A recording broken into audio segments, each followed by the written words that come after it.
안녕하세요. 내과 노선생입니다.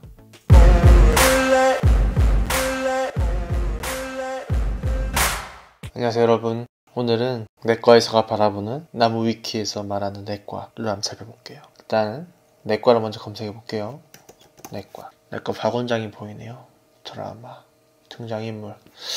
다음에 시간 있으면 내과 박 원장에 대해서 리뷰하는 시간 한번 가지면 좋을 것 같네요. 추후에 하는 걸로 하고, 일단 오늘은 내과 검색 한번 해보겠습니다. 진료과 분야에 뭐 이것저것 많이 보이네요. 신체 기관에 생긴 병을 외과적 수술에 의존하지 않진 않죠, 저희가. 왜냐면 치료하는 게 사실은 내과 그리고 외과 이렇게 나눠서 딱 보진 않아요. 요즘에 내시경도 많이 발전되고 심혈관 조영술이라 CAG도 많이 하면서 이 내과와 외과의 문턱이 많이 낮아졌죠. 사실은 두 개가 50대 50으로 나눌 수 있다, 그건 아니라고 봅니다. 여기서 보는 것처럼 관상동맥 조영술이나 PTCA 등의 시술, 예전에 TS에서 했던 거를 카디오라든지 한 경우가 많아졌죠. 옛날에는 수술 무조건 막 배를 열고 하는 수술이라서 거부감이 많았는데, 요즘 라파로로도 수술 많이 하고 해서 흉터가 많이 남지도 않긴 한데, 그럼에도 불구하고 내과적인 시술하면 제일 좋죠. 그래도 여전히 여기 말한 것처럼 시술로도 건드리지 못할 정도로면 떼고 붙이는, 말이 웃기네요. 떼고 붙이는 외과 영역으로 넘어간다고 합니다.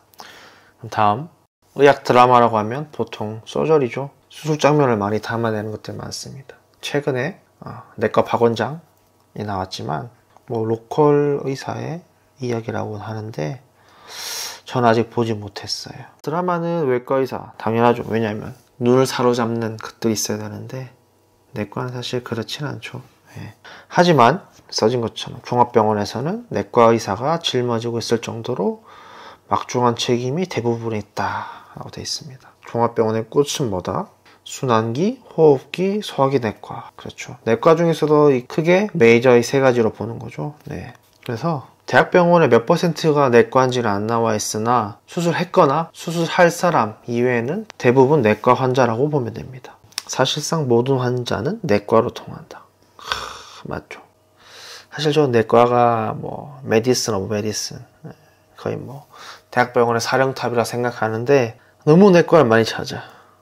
봐봐요. 여기도 자, 열나면 내과, 의식 흐려지면 내과, 검사 결과 안 좋으면 내과, 숨 차면 내과, 물 차도 내과, 심장 안 좋아도 내과, 신장이 안 좋아도 내과, 혈압 높아도 내과, 낮아도 내과겠죠. 당뇨가 있어도 내과, 감염 있으면 내과, 피가 모자라면 내과, 암 걸려도 내과, 검사할 때 내과 다 내과입니다. 내과. 왜 그렇죠 이게? 언제부터 잘못된 건지 잘 모르겠습니다.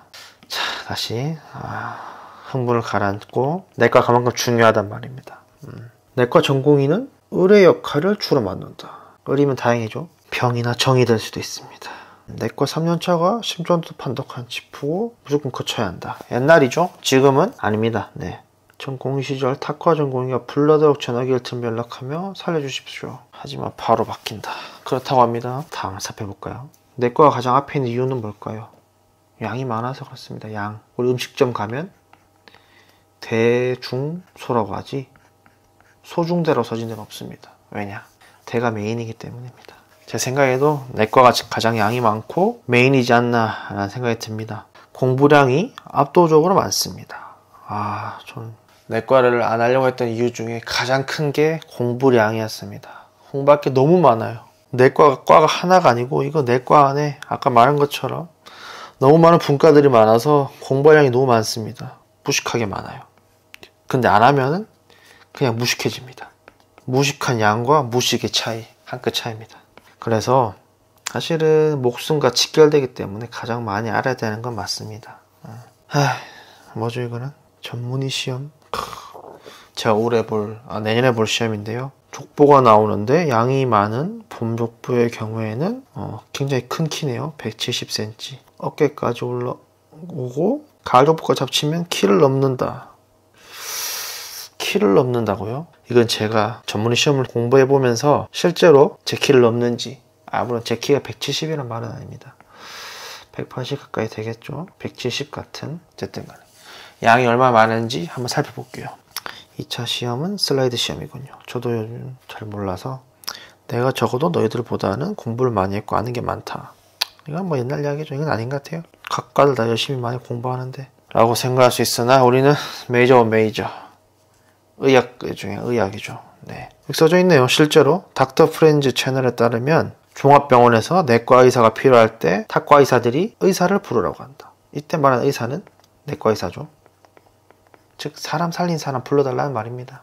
네. 의사가 종류가 생각보다 다양하고 맡은 전문 분야가 다르지만 실제로 환자를 살리는 의사는 내과 의사라고 보면 됩니다. 대학병원, 우리 병원도 똑같아요.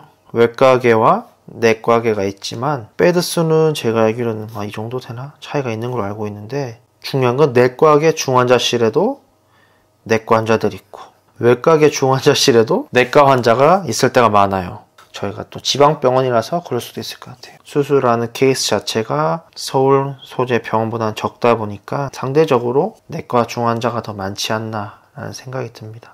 다음으로 넘어가겠습니다. 제일 중요한 거네요. 이건 빨간색으로 보도록 하겠습니다. 수련 인기 및 취업. 사실 이거는 비례관계겠죠. 인기가 많으면 취업도 잘 되겠죠. 아닌가요? 연봉이 되나요? 그럴 수도 있겠네요. 옛날에 인기가 많았다고 하죠. 엄청난 인기가 높았다. 근데 비현실적인 수가 우리가 맨날 이야기 나오는 거죠. 수가 OECD 평균 어떻다, 수가가 어떻다. 사실은 외국에서 한번 다쳐보면 우리나라가 얼마나 좋은지 알 수가 있어요. 의료 체계가 저렴한 가격에 고퀄리티의 서비스를 받을 수 있는 훌륭한 나라라고 생각합니다. 저도 그때 얼마 전에 아파서 환자가 되어 봤는데요, 5분 치료도 잘 못 본 것 같아요.